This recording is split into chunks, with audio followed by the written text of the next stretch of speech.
What was that?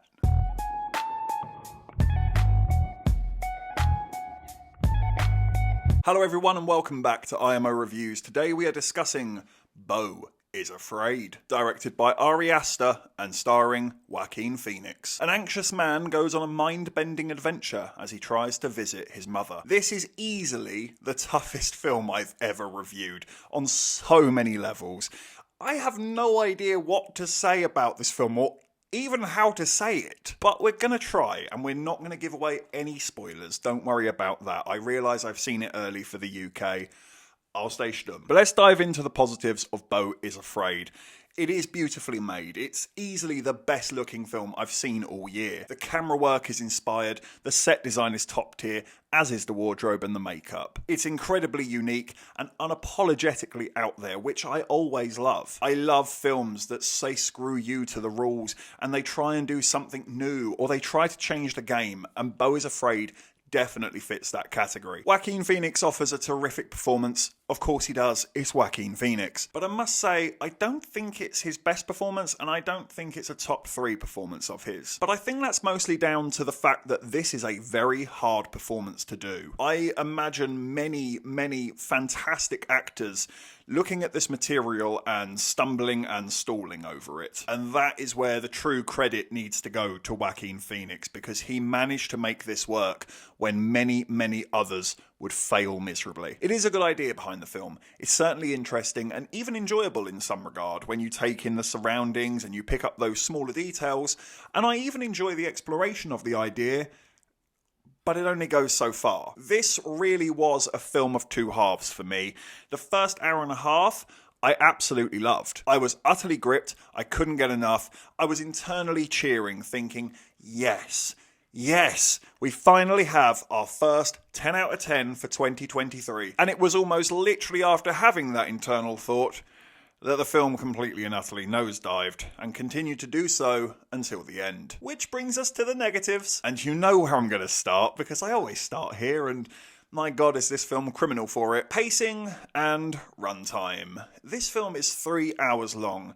It does not need to be 3 hours long. It's self-indulgent and pretentious to the nth degree, and after a while, it forgets to take the audience along for the ride. I have no issue with long run times. I sat and watched all 4 hours of the Snyder Cut, which was still too long, but actually somewhat bearable. The Godfather trilogy.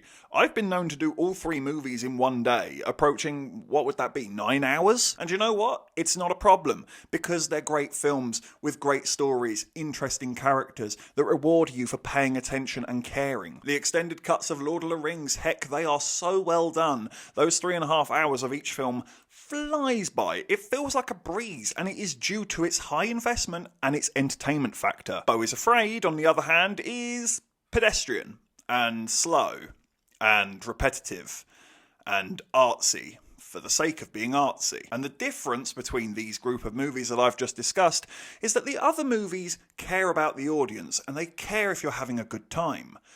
Beau is Afraid does not, and that's where I am stuck with this film, because I appreciate films like this existing and being out there, but at the same time I thought this was kind of awful. As an audience member, this really didn't give me much at all, except be extremely testing and exhausting to get through. I felt drained upon this finishing. Truly drained, and frankly, I felt like my time had been wasted. Ari Aster has managed to make a film that is 3 hours long, that goes from point A to point fucking A. And that's maddening. Absolutely maddening. And it's absolutely unsatisfying as an audience member. And I get why he did it. Doesn't mean it works, though. The ending, don't worry, I won't spoil it, but for me, it does not work at all on any level, and it is arguably the most wet fart, anticlimactic end to a movie I have ever seen in my life. People will be leaving the theatre angry, as I've heard they have been, and I can confirm it because I left the theatre angry with this movie. It's paced appallingly, and it seems to have about 5, maybe even 6 different acts. And the longer it goes on, the more you just want to scream, oh my god, hurry up, Beau. If you haven't made your point by now, you're either never going to make the point, or you don't know how to make the point. Because I picked up what you were putting down after about 10 minutes of watching. There is no reason for this film to be this length. It has no justification for it whatsoever, and it shows. This is the rare scenario where I don't want a director's cut of the movie. What I want is a studio cut of the movie, because I absolutely assure you, there is a 2-hour cut of this film that works perfectly and I would be giving a 10 out of 10 to. And yeah, to be honest, I might be done with this guy. I loved Hereditary. That is a superb film. Midsummer, however, I thought was weird for the sake of weird, and I remember saying at the time, God, if only the director could have pulled his head out of his own arse and known what to cut and what to keep, I think I would have loved this. And lo and behold, I'm saying the same again, which tells me that this is just how Ari Aster makes movies. I've seen a few people say that this is going to need a few watches to break it down and understand its deeper levels, but does it? Because I've seen it once and I feel like I got absolutely everything perfectly. I've even watched an ending explained video on YouTube, and yeah, no, I got it.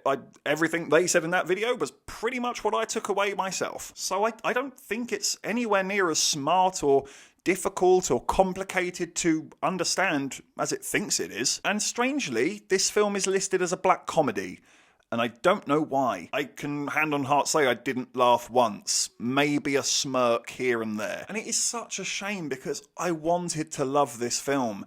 And the first half, I really did. But it was like being on a vertical drop roller coaster. As we rose and rose and rose, I thought, yes, yes, yes, here we go. And then we plummeted at great speed, vertically down, crashing to the floor in a raging ball of flames.